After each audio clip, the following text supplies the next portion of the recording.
সুপ্রিয় শিক্ষার্থীবৃন্দ, আসসালামু আলাইকুম। খুবই সন্নিকটে এইচএসসি পরীক্ষা 2025 অনুষ্ঠিত হতে যাচ্ছে।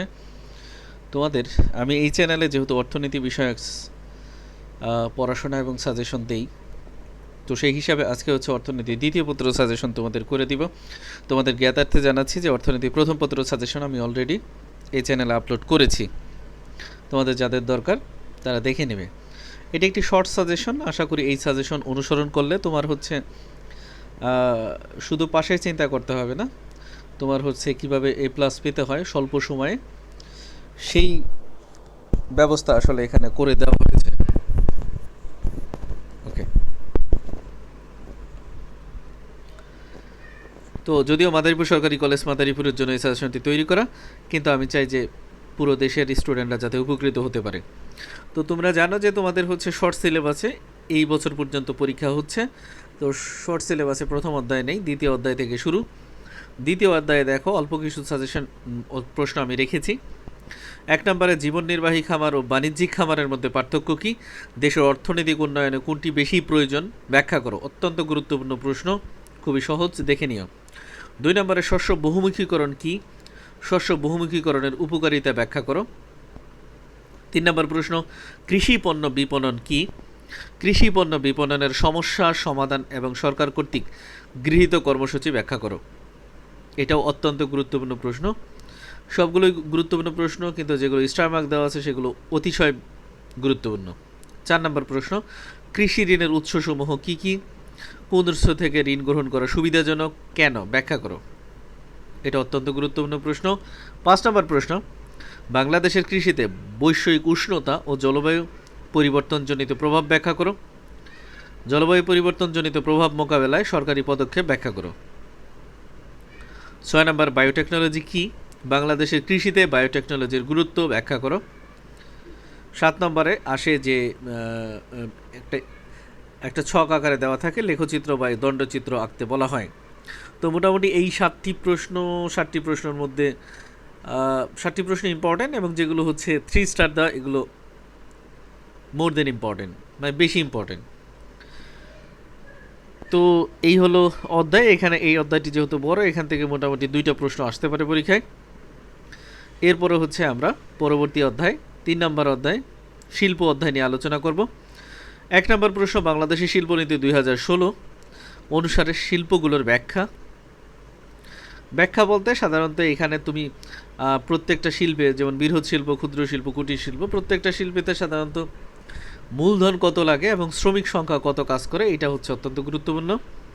তুমি হচ্ছে শিল্পনীতি 2016 অনুসারে, যদিও এরপরে আরেকটা শিল্পনীতি হয়েছে, কিন্তু 2016 অনুসারে প্রত্যেকটা শিল্পে কতটুকু মূলধন দরকার এবং কয়জন শ্রমিক কাজ করে এটা জানতে হবে, কারণ উদ্দীপকে প্রায় সময় এটা দেওয়া থাকে এবং সেই অনুযায়ী তোমাকে ওই শিল্পের ব্যাখ্যা করতে হয়। 2 নম্বর প্রশ্ন, কুটির শিল্পের সমস্যা ও সমাধানের উপায় লিখো। বাংলাদেশের অর্থনীতিতে ক্ষুদ্র ও কুটির শিল্পের গুরুত্ব ব্যাখ্যা করো। এটা অনেক বেশি গুরুত্বপূর্ণ প্রশ্ন। 3 নম্বর, যেগুলো আমরা রপ্তানিজাত শিল্প, পাট শিল্পের সমস্যা সমাধান ও সম্ভাবনা লিখো। 4 নম্বর, চামড়া শিল্পের সমস্যা সমাধান সম্ভাবনা লিখো। 5 নম্বর, তৈরি পোশাক শিল্পের সমস্যা সমাধান সম্ভাবনা লিখো। তো মোটামুটি তোমরা দেখতে পাচ্ছ যে এগুলো বেশি ইম্পর্টেন্ট। 6 নম্বরে, আমদানি বিকল্প শিল্প কী? বাংলাদেশে আমদানি বিকল্প শিল্পের গুরুত্ব ব্যাখ্যা করো।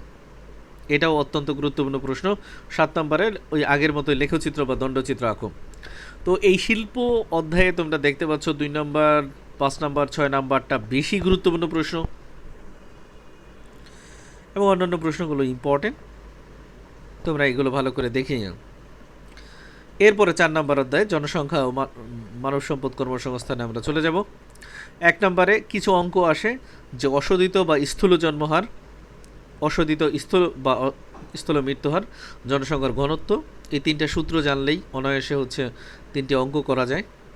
2 নম্বর, জনসংখ্যা বৃদ্ধির প্রভাব ও জনসংখ্যা নিয়ন্ত্রণ কার্যক্রম বিশ্লেষণ করো। লেস ইম্পর্টেন্ট প্রশ্ন। 3 নম্বর, ম্যালথাসের জনসংখ্যা তত্ত্বটি ব্যাখ্যা করো। গতে আসে এবং ঘতে আসে যে উক্ত তত্ত্বটির আলোকে বাংলাদেশের জনসংখ্যা পরিস্থিতি মূল্যায়ন করো। অনেক বেশি ইম্পর্টেন্ট প্রশ্ন।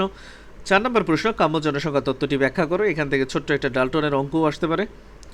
উক্ত তত্ত্বটির আলোকে বাংলাদেশের বাংলাদেশের জনসংখ্যা পরিস্থিতি মূল্যায়ন করো।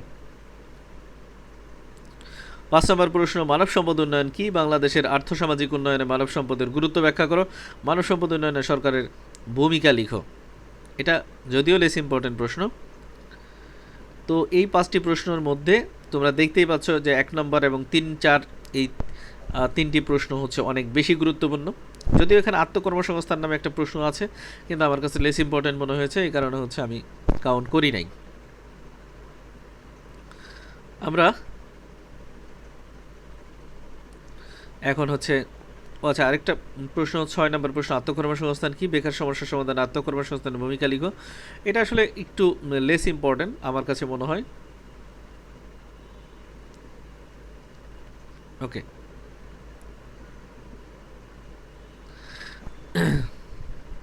7 নম্বর অধ্যায় মুদ্রাস্ফীতি, অত্যন্ত গুরুত্বপূর্ণ চ্যাপ্টার।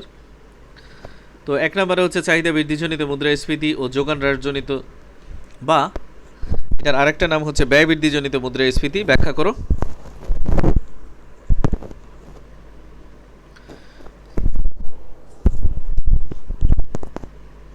ওকে, তো এখান থেকে প্রায় সময় কি আসে? এখান থেকে হচ্ছে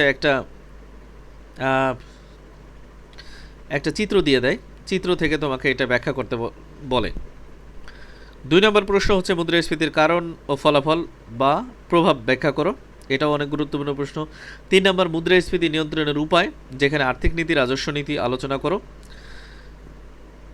এই 3 নম্বর প্রশ্নটা আমি বরাবর সব সময়ের জন্য তোমাদের বলি যে এটা পরীক্ষায় চলে আসবে, এতে কোনো ভুল হবে না।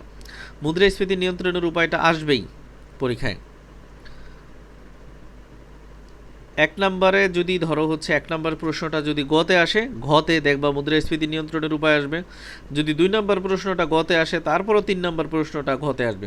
মানে মুদ্রাস্ফীতি নিয়ন্ত্রণের উপায়টা সব সময় অত্যন্ত গুরুত্বপূর্ণ।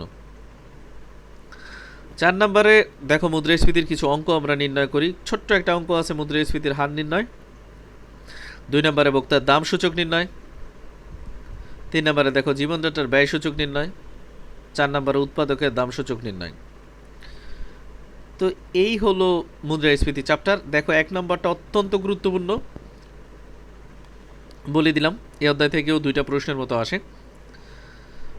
মুদ্রাস্ফীতির কারণ ফলাফল, এটাও গুরুত্বপূর্ণ। 3 নম্বরটা অত্যন্ত অত্যন্ত বেশি গুরুত্বপূর্ণ। আর মুদ্রাস্ফীতির অঙ্কের মধ্যে বিশেষ করে প্রথম 2টা অঙ্ক অনেক বেশি আসে। ওকে, এরপর আমরা 8ম অধ্যায়ে চলে যাব।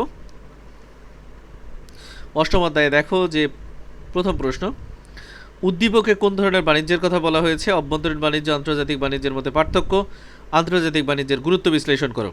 তার মানে উদ্দীপক দেওয়া থাকে, সেখানে অভ্যন্তরীণ আন্তর্জাতিক বাণিজ্যের কথা বলা হয়ে থাকে, এবং সেখান থেকে তোমাকে বের করতে হবে কোনটি আন্তর্জাতিক, কোনটি অভ্যন্তরীণ বাণিজ্য, এবং এটির মধ্যে তুমি অবশ্যই জানো যে আন্তর্জাতিক বাণিজ্য গুরুত্বপূর্ণ, সেটা তোমাকে ব্যাখ্যা করতে হবে। 2 নম্বর প্রশ্ন, বাংলাদেশের আমদানি দ্রব্যসমূহের বিবরণ দাও।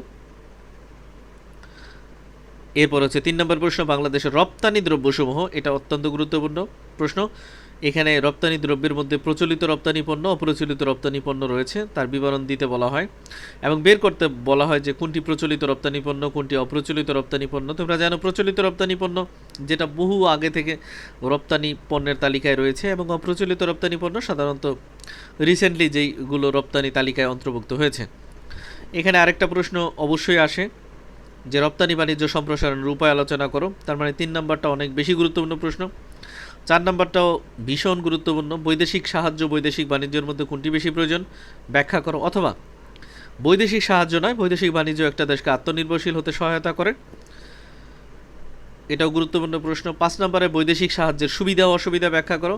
এটা এভাবেও আসতে পারে, বৈদেশিক সাহায্য সবসময় খারাপ নয়, ব্যাখ্যা করো। বৈদেশিক সাহায্য বৈদেশিক ঋণের ক্ষতিকর দিকগুলো লিখো। তার মানে বৈদেশিক সাহায্য বৈদেশিক সাহায্যের সুবিধা অসুবিধা আসতে পারে। আবার 4 নম্বরে যেমন বৈদেশিক সাহায্য বৈদেশিক বাণিজ্যের মধ্যে কোনটি বেশি গুরুত্বপূর্ণ, তোমরা জানো যে বৈদেশিক বাণিজ্যটাই বেশি গুরুত্বপূর্ণ, সেটা নিয়ে তোমাদের বিস্তর লিখতে হবে। 3 নম্বর প্রশ্নটা দেখো রপ্তানি দ্রব্যসমূহ, এখানে ইম্পর্টেন্ট। এরপর আমদানি দ্রব্যসমূহ আর অভ্যন্তরীণ আন্তর্জাতিক বাণিজ্যের কথা, অভ্যন্তরীণ আন্তর্জাতিক বাণিজ্যের গুরুত্ব। এরপর 9 নম্বর অধ্যায়, সর্বশেষ অধ্যায়। 1 নম্বর, সরকারি আয়ের উৎসের বিবরণ দাও। তো সরকারি আয়ের উৎসের মধ্যে তোমরা জানো যে একটা হচ্ছে কর রাজস্ব, কর বহির্ভূত রাজস্ব। কর রাজস্ব ওকে চিহ্নিত করতে হয় কোনগুলো কর রাজস্ব, কোনগুলো কর বহির্ভূত রাজস্ব। কর রাজস্ব সাধারণত NBR, national board of revenue তুলে। 2 নম্বরে প্রত্যক্ষ কর ও পরোক্ষ কর চিহ্নিত করতে হবে, কোনগুলো প্রত্যক্ষ কর আর কোনগুলো পরোক্ষ কর। এবং ঘ নম্বরে অবশ্যই আসবে সরকারের আয় বৃদ্ধির উপায়সমূহ ব্যাখ্যা করো। 2 নম্বর প্রশ্ন, সরকারের ব্যয়ের খাতসমূহ আলোচনা করো। সাম্প্রতিককালে সরকারের ব্যয় বৃদ্ধির কারণগুলো লিখো। এটাও গুরুত্বপূর্ণ প্রশ্ন, এখানে আসলে স্টারমার্ক দেওয়া হয় নাই। 1 নম্বরে ইম্পর্টেন্ট, 2 নম্বরেও অনেক বেশি ইম্পর্টেন্ট। 3 নম্বরে সরকারি ঋণের উৎসসমূহ লিখো। অভ্যন্তরীণ আন্তর্জাতিক ঋণের সুবিধা অসুবিধা লিখো। কোন উৎস থেকে ঋণ গ্রহণ করা একটা দেশের জন্য নিরাপদ ব্যাখ্যা করো, অথবা দেশের অর্থায়নের জন্য বৈদেশিক উৎসের চেয়ে অভ্যন্তরীণ উৎস উত্তম ব্যাখ্যা করো। তার মানে 2টা উৎস আছে আন্তর্জাতিক ঋণের উৎস, সেগুলো সম্পর্কে বিস্তারিত তুমি জানবে। এবং অবশ্যই তুমি জানো যে আন্তর্জাতিক ঋণের তুলনায় অভ্যন্তরীণ ঋণের যেহেতু শর্ত কম, এই কারণে এটিই উত্তম। এটা তোমাকে বিস্তারিত ব্যাখ্যা আগে শিখে যেতে হবে। 3টা প্রশ্ন এখানে আছে আমাদের 9 নম্বর অধ্যায়। 3টা প্রশ্ন অত্যন্ত বেশি গুরুত্বপূর্ণ। এই হলো তোমাদের শর্ট সিলেবাস সাজেশন। যদি মনে হয় যে তোমরা উপকৃত হয়েছো, চ্যানেলটা সাবস্ক্রাইব করে সাথে থাকবে। তোমাদের সবার জন্য শুভকামনা রইল। আল্লাহ হাফেজ।